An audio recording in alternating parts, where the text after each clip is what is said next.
Good morning friends, इडुसाला में आपका स्वागत है। हम लोग घटना चक्र पॉइंटर की सीरीज कर रहे थे जिसमें वर्ल्ड ज्योग्राफी चल रहा था। तो ये वर्ल्ड ज्योग्राफी का पार्ट 4 है। आप इससे पहले की वीडियो प्लेलिस्ट में देख सकते हैं, अपलोड किया जा चुका है। तो प्लीज़ चैनल को लाइक, सब्सक्राइब और शेयर कर दीजिए। तो चलिए स्टार्ट करते हैं आज का टॉपिक, सूर्यातप। कथन और कारण देखते हैं। कथन है, वायुमंडल अधिकांश ऊष्मा परोक्ष रूप से सूर्य से तथा प्रत्यक्ष रूप से पृथ्वी के धरातल से प्राप्त करता है। तो ये बिल्कुल सही है। वायुमंडल जो होता है अधिकांश ऊष्मा जो परोक्ष रूप से सूर्य से प्राप्त करता है और प्रत्यक्ष रूप से पृथ्वी के धरातल से प्राप्त करता है।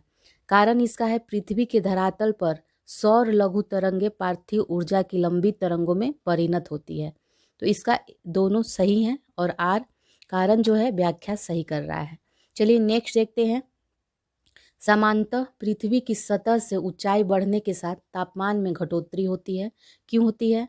क्योंकि ऊपरी वायुमंडल में आर्द्रता का अभाव होता है और ऊपरी वायुमंडल में हवा कम घनी होती है, इसलिए ऊंचाई बढ़ने के साथ तापमान में घटोतरी होती है।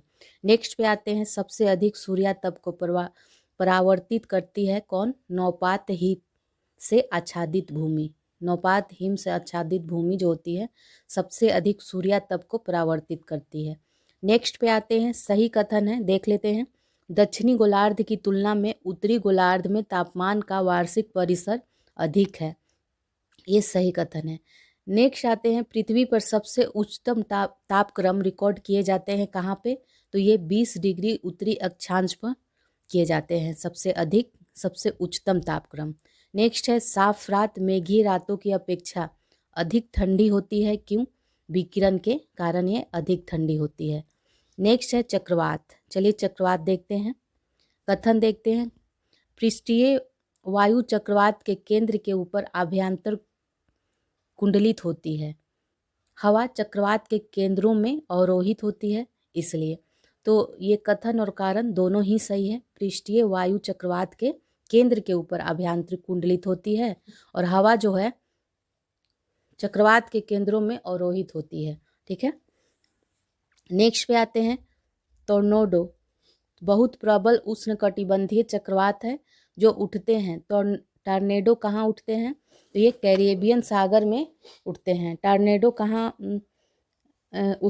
का उष्ण कटिबंधीय चक्रवात है? तो ये कैरेबियन सागर का है।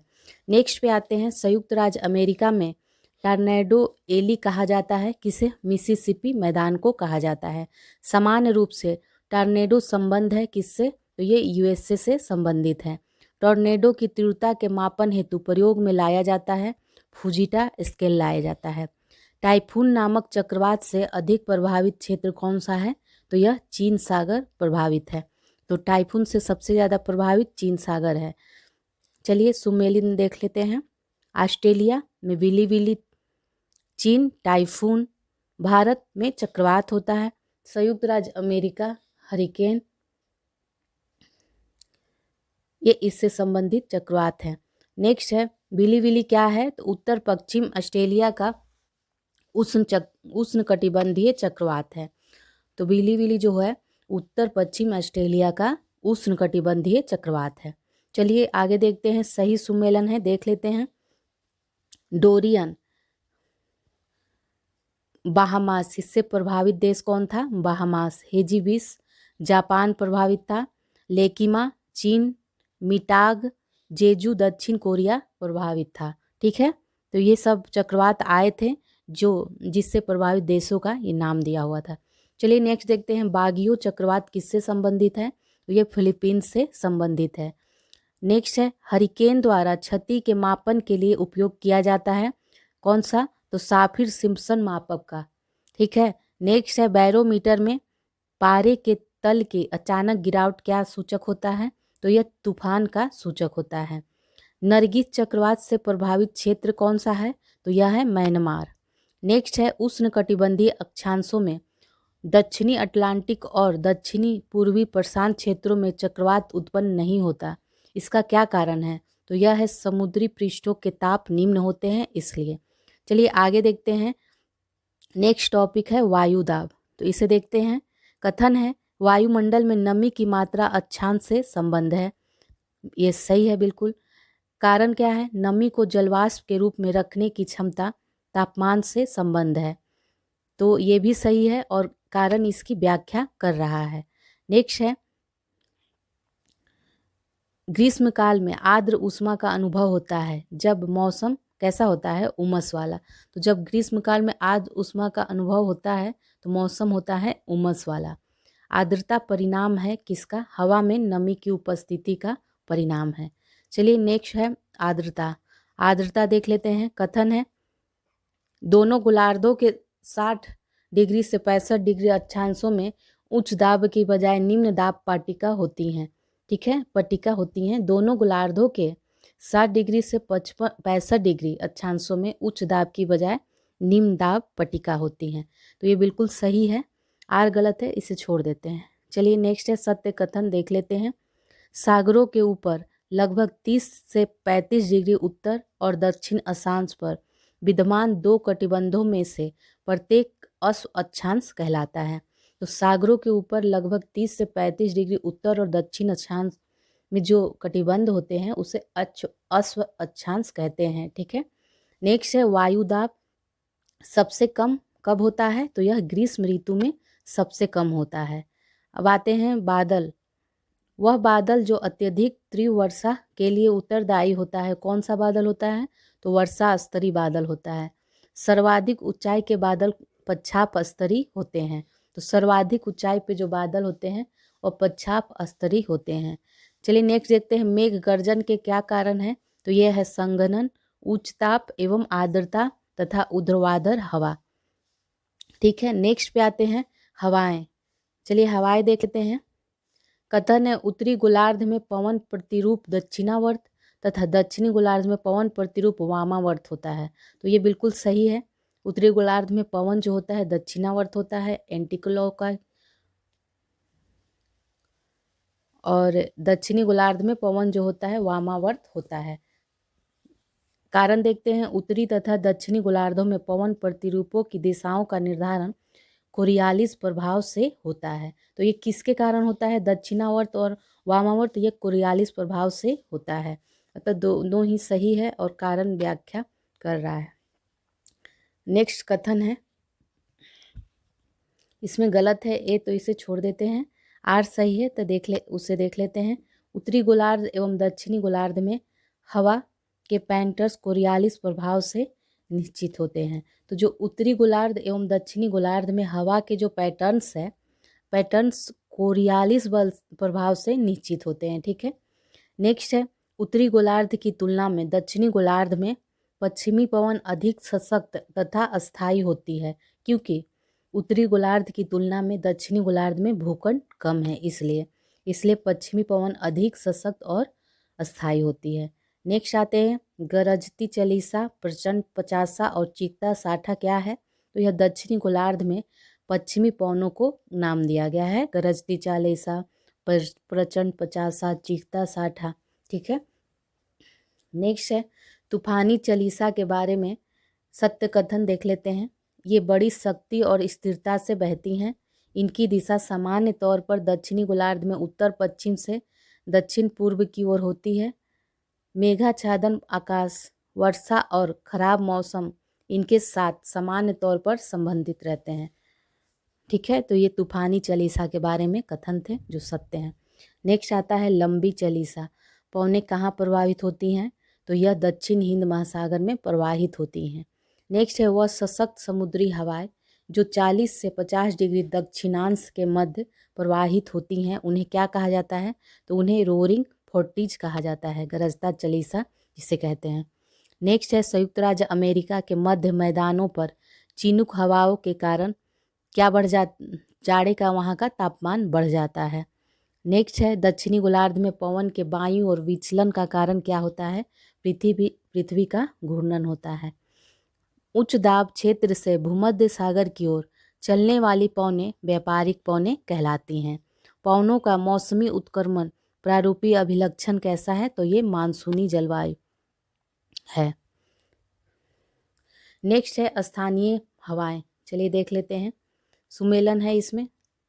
फॉन आल्पस पर्वत पर बहती है। सिमुम कहाँ बहती है? कुर्दिस्तान में। सेंटा एना जो है कैलिफोर्निया में।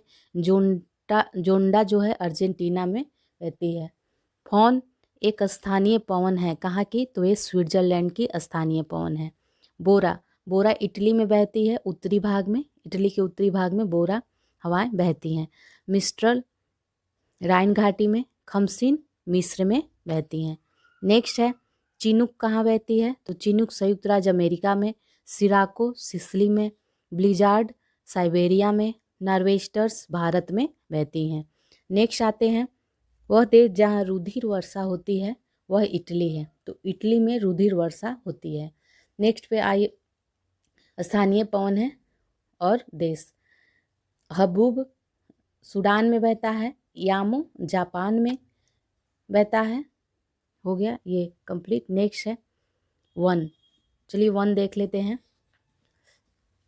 विश्व वन्य क्षेत्र में से एक के फैलाव की प्रतिशतता सर्वाधिक है, वह कौन सा वन है? तो सबसे अधिक है शीतोष्ण शंकु वृक्षी वन। ठीक है, तो विश्व वन क्षेत्र में से एक के फैलाव की प्रतिशतता जो है सर्वाधिक है वह है शीतोष्ण शंकु वृक्षी वन।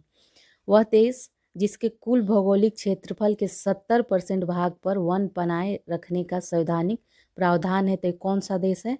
तो यह है भूटान। तो भूटान के कुल भौगोलिक क्षेत्रफल के 70% भाग पर वन बनाए रखने का संवैधानिक प्रावधान है। ठीक है, नेक्स्ट पे आते हैं सदाबहार वर्षा वन कहाँ पाए जाते हैं? तो ये ब्राज़ील में पाए जाते हैं। भूमध्य रेखा के निकट पाए जाने वाले वन कौन से हैं? तो यह है उष्णकटिबंधीय वन। तो यह भूमध्य रेखा के पास जो पाया जाता है वो कौन सा वन है? उष्णकटिबंधीय वन। नेक्स्ट है पृथ्वी पर घने वन अधिकतर कहाँ मिलते हैं? तो यह विषुवत रेखा के पास मिलते हैं। टैगा वन की विशेषता क्या है? तो यह समशीतोष्ण क्षेत्र की वन है। विश्व के सबसे बड़े एवं घने वन कौन से हैं? तो यह है अमेजन बेसिन में। तो विश्व का सबसे बड़ा एवं घना वन कौन सा है? तो यह अमेजन बेसिन है। नेक्स्ट है सर्वाधिक प्रतिशत वनाच्छादित देश कौन सा है? तो यह है जापान। ये 2016 के वन रिपोर्ट के अनुसार था। कोणधारी वन पाए जाते हैं, कहाँ पाए जाते हैं? ये 56 डिग्री से 60 डिग्री उत्तरी अक्षांश में कोणधारी वन पाए जाते हैं। नेक्स्ट देखते हैं शंकुधारी वन कहाँ पाए जाते हैं? तो इस शीतोष्ण क्षेत्र में पाए जाते हैं। ठीक है, अफ्रीका का वह देश जिसमें सघन उष्णाद्र वन पाए जाते हैं वो कौन सा है? तो यह है आइवरी कोस्ट। तो यहाँ पे सघन उष्णाद्र वन पाए जाते हैं। चलिए अब नेक्स्ट देखते हैं कथन कारण है। तो कथन गलत है, इसे छोड़ देते हैं, कारण देख लेते हैं। शीतोष्ण वनों की तुलना में उष्णकटिबंधीय वनों वर्षा वनों की प्रधान उत्पादकता बहुत अधिक होती है। ठीक है, तो शीतोष्ण वनों की तुलना में उष्णकटिबंधीय वर्षा वनों की जो प्रधान उत्पादकता होती है वो बहुत अधिक होती है। नेक्स्ट है यदि उष्णकटिबंधीय वर्षा वन काट दिया जाए तो यह उष्णकटिबंधीय पर्णपाती वन की तुलना में शीघ्र पुनर्योजित नहीं हो पाता। ऐसा इसलिए क्योंकि वर्षा वन की मृदा में पोषकों का अभाव होता है, इसलिए। चलिए नेक्स्ट देखते हैं सही सुमेलन है। तो ये इमारती लकड़ी और देश। देवदार कहाँ पाया जाता है? तो कनाडा। डगल सफ़र मैक्सिको। Mahogany Honduras. सागौन म्यांमार में मिलता है। नेक्स्ट है सही सुमेलन है मानसूनी वन, सागौन तथा साखू। विषुवत रेखीय वन महोगनी एवं रोजवुड। भूमध्य सागरीय वन आलू बुखारा एवं जैतून। कोणधारी वन चीड़ तथा फर। नेक्स्ट है विश्व का वह देश जो मुलायम लकड़ी एवं लकड़ी की लुगदी का सबसे बड़ा उत्पादक एवं निर्यातक है। तो यह अमेरिका है। नेक्स्ट है वह देश जो विश्व में ईंधन काष्ठ का सबसे बड़ा उत्पादक है, वह भारत है। नेक्स्ट है डेलबर्जिया जाति से संबंधित पौधा कौन सा है? तो यह शीशम है। चलिए आगे देखते हैं मरुस्थल क्षेत्रों में जल ह्रास को रोकने के लिए निम्न पर्ण रूपांतरण होता है। तो ये कठोर एवं मोमी पर्ण, लघु पर्ण और पर्ण की जगह काटे, तो इस तरह रूपांतरण होता है। तो चलिए ये टॉपिक खत्म। नेक्स्ट टॉपिक देखते हैं विश्व जलवायु। अलग अलग रीतियों में दिन समय और रात्रि समय के विस्तार में विभिन्नता का क्या कारण है? तो इसका कारण है पृथ्वी का सूर्य के चारों ओर दीर्घवृत्तीय रीति से परिक्रमण, पृथ्वी का नत अक्ष पर घूर्णन, ये इसका कारण है। नेक्स्ट है महाद्वीपों के आंतरिक भागों का वार्षिक ताप परिसर तटीय क्षेत्रों की अपेक्षा अधिक होता है। इसका कारण है भूमि और जल के बीच तापीय अंतर। ठीक है, तो महाद्वीपों के आंतरिक भागों का वार्षिक ताप परिसर तटीय क्षेत्रों की अपेक्षा अधिक होता है क्योंकि भूमि और जल के बीच तापीय अंतर के कारण। नेक्स्ट है मुख्य कारक जो किसी क्षेत्र के जलवायु को निर्धारित करता है वह कौन सा है? तो वह है अक्षांश। नेक्स्ट है पृथ्वी के अधिकतम प्रतिशत क्षेत्र पर फैला हुआ है, शुष्क प्रदेश फैला हुआ है। कथन और कारण देखते हैं। कथन है भूमध्य रेखा के दोनों ओर 5 डिग्री से 8 डिग्री अक्षांश तक के क्षेत्रों में वर्ष भर वर्षा होती है, तो ये कथन सही है। कारण देखते हैं उच्च तापमान तथा उच्च आर्द्रता के कारण भूमध्य रेखा के निकट अधिकतर दोपहर को संवहनीय वर्षा होती है, तो इसमें दोनों ही सही है और आर ए का सही स्पष्टीकरण करता है। ठीक है, नेक्स्ट है सभी प्रकार के जलवायु कटिबंध पाए जाते हैं। कहाँ पाए जाते हैं? तो ये एशिया महाद्वीप में पाए जाते हैं। वह भौगोलिक क्षेत्र जिसकी सुस्पष्ट विशेषताएं हैं, क्या विशेषताएं देखते हैं? कोष्ण और शुष्क जलवायु हो, सुहावना और आर्द्र शीतकाल हो, सदाबहार ओक वृक्ष हो, तो ये किस क्षेत्र की विशेषता है? तो यह भूमध्य सागरीय क्षेत्र की विशेषता है। नेक्स्ट है उष्ण कटिबंधीय सवाना प्रदेश की जलवायु की मुख्य विशेषता क्या है? तो यह है निश्चित शुष्क तथा आर्द्र ऋतु। ठीक है, नेक्स्ट पे आते हैं कथन और कारण है। विषुवत रेखीय प्रदेश का पर्यावरण पौधों के अनुकूल है पर मनुष्यों के लिए नहीं, तो ये बिल्कुल सही है। विषुवत रेखीय प्रदेश में औसत वार्षिक तापांतर बहुत कम है, तो यहाँ दोनों ही सही है। ठीक है, नेक्स्ट है जलवायु चरम है, वर्षा कम है और लोग जलवासी पशुचारक हुआ करते थे। यह सबसे अच्छा वर्णन किसके बारे में किया गया है? तो यह मध्य एशियाई स्टेप क्षेत्र के बारे में वर्णन किया गया है, जहाँ जलवायु चरम है, वर्षा कम है, लोग जलवासु पशुचारक हैं हुआ करते थे। चलिए नेक्स्ट देखते हैं। वह देश जिसमें सर्दियों के मौसम में वर्षा होती है तो वह है नॉर्वे, जहाँ सर्दियों में वर्षा होती है। नेक्स्ट है आर्द्र शीत ऋतु, शुष्क शीत ग्रीष्म ऋतु विशेषता है कहाँ की? तो यह इटली की विशेषता है। आर्द्र शीत ऋतु और शुष्क ग्रीष्म ऋतु इटली की विशेषता है। आगे देखते हैं प्रदेश और जलवायु प्रकार। कैलिफोर्निया जो संयुक्त राज्य अमेरिका में है, वहाँ भूमध्य सागरीय जलवायु पाई जाती है। पश्चिमी ऑस्ट्रेलिया में उष्ण मरुभूमि पाई जाती है। बांग्लादेश में उष्ण कटिबंधीय मानसूनी वन पाया जाता है। साइबेरिया में शीतोष्ण पाया जाता है। कांगो में विषुवतीय वन पाया जाता है और सूडान में सवाना पाया जाता है। सवाना प्रकार के वन पाए जाते हैं। चलिए नेक्स्ट है कथन और कारण देख लेते हैं। भूमध्य सागरीय प्रदेशों में जाड़ों में वर्षा होती है, तो ये सही है। जाड़े में यहाँ पछुआ पवन चलता है, तो इस कारण यहाँ वर्षा होती है, तो ये दोनों ही सही है और इसकी व्याख्या भी कर रहा है। नेक्स्ट है भूमध्य सागरीय क्षेत्रों में भारी वर्षा होती है, तो शीत ऋतु में भारी वर्षा होती है। एक कथन कारण देख लेते हैं। उत्तर पश्चिमी यूरोप के बंदरगाह वर्ष भर खुले रहते हैं, तो ये सही है, खुले रहते हैं। दक्षिणी पश्चिमी हवाएं वर्ष भर उत्तर पश्चिमी यूरोप के ऊपर बहती है, तो ये बिल्कुल सही है, लेकिन व्याख्या नहीं है, लेकिन कथन दोनों सही हैं। दाब पेटियों के स्थानांतरण से संबंधित जलवायु है, तो ये कौन सी जलवायु है? भूमध्य सागरीय जलवायु, मानसून जलवायु, ये दोनों दाब पेटियों के स्थानांतरण से संबंधित जलवायु है। नेक्स्ट है जायरे से नीदरलैंड जाते समय जलवायु प्रदेशों का सही क्रम क्या है? तो देख लेते हैं। जायरे से नीदरलैंड जाना है तो भूमध्य रेखीय जलवायु, फिर उष्ण मरुस्थलीय जलवायु, फिर भूमध्य सागरीय जलवायु, फिर पश्चिमी यूरोपीय जलवायु पड़ेगा जायरे से नीदरलैंड जाते समय। नेक्स्ट पे आते हैं संसार का आर्द्रतम स्थान कौन सा है? तो यह है मासिनराम। इनमें से वह स्थान जो विश्व का सबसे ठंडा स्थान है, तो यह है बरखोयांस्क। तो बरखोयांस्क जो है विश्व का सबसे ठंडा स्थान है। सुमेलन करना है। अत्यधिक गर्म तो सहारा मरुस्थल है, अत्यधिक ठंडा तो अंटार्कटिका है, अत्यधिक वर्षा तो ये मासिनराम में, अत्यधिक सूखा तो ये चिली है। ठीक है, अब देखते हैं एल नीनो बनता है, कैसे बनता है? प्रशांत महासागर में बनता है। एल नीनो कहाँ बनता है? तो ये प्रशांत महासागर में। हेकी अष्टोधर्म जो पौधा है वो कहाँ उगते हैं? तो यह बहुत कम ताप पर उगते हैं। चलिए नेक्स्ट है, वनस्पति जलवायु का सही सूचक है। यह कथन किससे संबंधित है?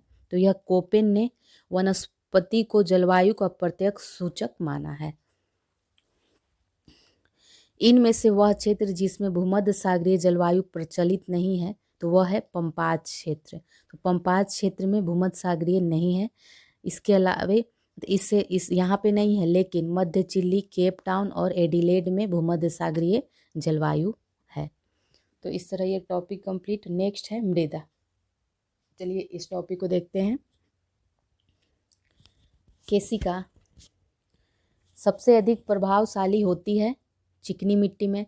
मृदा संरक्षण वह प्रक्रम है जिसमें मृदा को नुकसान से सुरक्षित किया जाता है। ठीक है, मृदा संरक्षण कौन सा प्रक्रम है? जिसमें मृदा को नुकसान से सुरक्षित किया जाता है। टेरा रोसा का प्रारूपिक विकास उस भूभाग में होता है जिसमें चूना पत्थर पाया जाता है। तो टेरा रोसा कहाँ उत्पन्न होता है? चूना पत्थर में। मृदा विक्षालन बड़ी समस्या है। कहाँ की समस्या है? तो ये उष्णकटिबंधीय वर्षा वन प्रदेशों में मृदा विक्षालन बड़ी समस्या है। हेलोफाइट अच्छी वृद्धि करते हैं किस तरह की मिट्टी में? तो ये क्षारीय मिट्टी में अच्छी वृद्धि करते हैं हेलोफाइट। नेक्स्ट है, मृदा में नाइट्रोजन की आपूर्ति किसके द्वारा होती है? तो ये जंतुओं द्वारा यूरिया का उत्सर्जन एवं वनस्पति की मृत्यु द्वारा होता है। ठीक है, तो जंतुओं द्वारा यूरिया का उत्सर्जन द्वारा होता है और वनस्पति की मृत्यु द्वारा मृदा में नाइट्रोजन की आपूर्ति होती है। नेक्स्ट है, भू संरक्षण की परिरेखा बंधन विधि का प्रयोग कहाँ पे किया जाता है? तो यह पहाड़ी ढलान क्षेत्रों में किया जाता है। कंटूर बैंडिंग जिसको कहते हैं भू संरक्षण की परिरेखा बंधन, ये पहाड़ी ढलान क्षेत्रों में किया जाता है। नेक्स्ट है सुमेलन है, देख लेते हैं मिट्टी और प्रदेश। तो पॉडजोल मिट्टी कहाँ पाई जाती है? तो समशीतोष्ण में पाई जाती है। चर्नोजम समशीतोष्ण शीट पेटी में पाई जाती है। स्पॉटजोल्स जो मिट्टी है वो आर्द्र समशीतोष्ण में पाई जाती है, जलवायु प्रदेश में पाई जाती है। लेटेराइट मिट्टी उष्ण एवं आर्द्र जलवायु प्रदेश में पाई जाती है। नेक्स्ट आते हैं कथन और कारण देखते हैं। कथन है केचुए खेती के लिए अच्छे नहीं होते, ये तो गलत है। आर सही है, इसे देख लेते हैं। केचुए मिट्टी को महीन कणों में परिवर्तित कर इसे नरम बना देते हैं, तो ये बिल्कुल सही है। चलिए नेक्स्ट पे आते हैं। मृत्तिका, गाद एवं बालू मिट्टियों की जल धारण क्षमता का घटता क्रम कौन सा है? तो देखते हैं, पहले मृत्तिका है, फिर गाद है, फिर बालू है। तो सबसे अधिक जल धारण क्षमता मृत्तिका की होगी, फिर गाद की होगी और फिर बालू की होगी। इस तरह ये टॉपिक कंप्लीट। नेक्स्ट टॉपिक पे आते हैं, प्रजाति और जनजातियाँ। खानाबदोश जनजाति के लोग सर्वाधिक कहाँ पाए जाते हैं? तो यह शुष्क प्रदेश में पाए जाते हैं। ऋतु प्रवास शब्द उपयोग होता है जब मानव व उसके पशुओं का मौसमी स्थानांतरण घाटी से पर्वत की ओर और पर्वत से घाटी की ओर होता है, तो इसे ऋतु प्रवास शब्द का प्रयोग किया जाता है। ठीक है, नवीनतम मानव समझा जाता है। क्रो-मैग्नन मानव को नवीनतम मानव कहा जाता है। पृथ्वी के तल पर प्रथम पक्षी का प्रादुर्भाव कब से माना जाता है? तो यह 15 करोड़ वर्ष पूर्व से माना जाता है। वह महाद्वीप जो मानव जाति का जन्म स्थल कहलाता है, तो यह है अफ्रीका। नेक्स्ट है, वह प्रजाति जिसके सदस्यों की संख्या सर्वाधिक है, तो यह है काकेसियाई। तो काकेसियाई प्रजाति है जिसकी सदस्यों की संख्या सबसे अधिक है। नेक्स्ट पे आते हैं जिप्सी। जिप्सी लोगों का मूल स्थान कौन सा है? तो ये भारत है। नेक्स्ट है, अफ्रीका की मूलभूत जनजाति पिग्मी कहाँ पाई जाती है? तो यह कांगो घाटी में पाई जाती है। पिग्मी कहाँ पाए जाते हैं? तो ये अफ्रीका के विषुवत रेखीय वनों में पाए जाते हैं। नेक्स्ट पे आते हैं, घरों के जो 4 प्रकार दिए गए हैं, वह प्रतिरूप जो पिग्मियों का घर है इसमें बताना है। तो ये इसमें ए जो है यह पिग्मियों का घर है। चलिए आगे बढ़ते हैं। जैविक समुदायों के अंतर्गत कुछ जातियां बड़ी संख्या में अन्य जातियों की समुदाय में बने रहने की क्षमता को निर्धारित करने में महत्वपूर्ण होती हैं। तो ऐसी जातियों को क्या कहते हैं? तो इसको मूलाधार या की स्टोन जातियां कहते हैं। तो ऐसा होता है कि जो कुछ जातियां होती है बड़ी संख्या में अन्य जातियों के समुदाय में बने रहने की क्षमता को निर्धारित करने में महत्वपूर्ण भूमिका निभाती हैं। तो इसे की स्टोन जातियां कहते हैं या मूलाधार जातियां कहते हैं। नेक्स्ट है सही सुमेलन है, देख लेते हैं जनजाति और देश। ठीक है, तो एस्किमो जनजाति कहाँ पाई जाती है? तो यह कनाडा और ग्रीनलैंड में। मसाई केन्या, उत्तरी तंजानिया, पूर्वी युगांडा में पाई जाती हैं। बद्दू पाई जाती है सऊदी अरब में। नेक्स्ट है बूसमैन कहाँ पाया जाता है? तो बूसमैन बोत्सवाना कालाहारी मरुस्थल में पाया जाता है। खिरगिज मध्य एशिया में। इनु जापान में। तो ये जातियाँ सही सुमेलन है, देख लेते हैं। ध्रुवीय क्षेत्रों के साधन और क्रियाकलाप। कयाक साधन है, शिकारी हेतु संकरी नाव है। तो कयाक क्या है? शिकार के लिए संकरी नाव बनाया जाता है। इग्लू बर्फ का एक मकान है। यूमियाक परिवहन हेतु नाव है। स्लेज कुत्तों द्वारा खींची जाने वाली गाड़ियाँ होता है स्लेज। नेक्स्ट है सेमांग लोग जहाँ के घने उष्णकटिबंधीय वनों में रहते हैं, वो कौन सा है? तो वह मलेशिया है। तो मलेशिया के घने जंगलों में सेमांग लोग रहते हैं। चलिए जनजाति और देश है सुमेलित कर लेते हैं। बर्बर जनजाति जो है मोरक्को देश में हो रहता है। इनुइट कनाडा में। सेमांग मलेशिया में। वेदा श्रीलंका में रहता है। जुलू जनजाति का निवास स्थान कहाँ है? तो यह दक्षिण अफ्रीका में है। जुलू जनजाति कहाँ पाई जाती है? दक्षिण अफ्रीका में। अब नेक्स्ट है क्षेत्र और प्रजाति देख लेते हैं। मध्य एशिया, अल्पाइन, स्कैंडिनेविया, नॉर्डिक प्रजाति। नेक्स्ट है जनजाति और क्षेत्र। मसाई पूर्वी अफ्रीका में। रेड इंडियंस उत्तरी अमेरिका में। माओरी न्यूजीलैंड में। मायाज ग्वाटेमाला में। नेक्स्ट है वह देश जो भूतपूर्व सोवियत संघ का भाग था जिसमें कुर्दिश लोग रहते थे, तो वह आर्मीनिया है। तो जहाँ कुर्दिश लोग रहते थे वो आर्मीनिया है। ये भूतपूर्व सोवियत संघ का भाग था। इनुइट लोग पाए जाते हैं, कहाँ पाए जाते हैं? कनाडा, रूस एवं अलास्का से पाए जाते हैं इनुइट। जनजातियाँ एवं उसके अधिवास का सम्मेलन देखते हैं। जनजातियाँ फुलानी पश्चिमी अफ्रीका में पाए जाते हैं। बंतू पूर्वी मध्य एवं दक्षिणी अफ्रीका में पाए जाते हैं। मसाई पूर्व अफ्रीका नाइजीरिया में पाए जाते हैं। नुबा सूडान में पाए जाते हैं। नेक्स्ट है वह प्रदेश जो लैप्स जनजाति के लिए प्रसिद्ध है, तो वह है स्कैंडिनेविया। तो स्कैंडिनेविया जो है लैप्स जनजाति के लिए प्रसिद्ध है। चलिए आगे बढ़ते हैं। उत्तरी अमेरिका के मूल निवासी कौन है? तो यह है मंगोलायड प्रजाति से हैं। जनजाति और स्थान देखते हैं। पिग्मी कहाँ पाए जाते हैं? तो कांगो बेसिन में। अंगामी नागालैंड में। एनु जापान में। और किर्गिज जो है मध्य एशिया में पाए जाते हैं। चलिए तो ये भी टॉपिक कंप्लीट हो गया। नेक्स्ट टॉपिक पे आते हैं भाषाएं। तो इसे देख लेते हैं। एस्पेरांटो क्या है? तो विश्व भाषा के रूप में कार्य करने के लिए बनाई गई एक कृत्रिम भाषा है।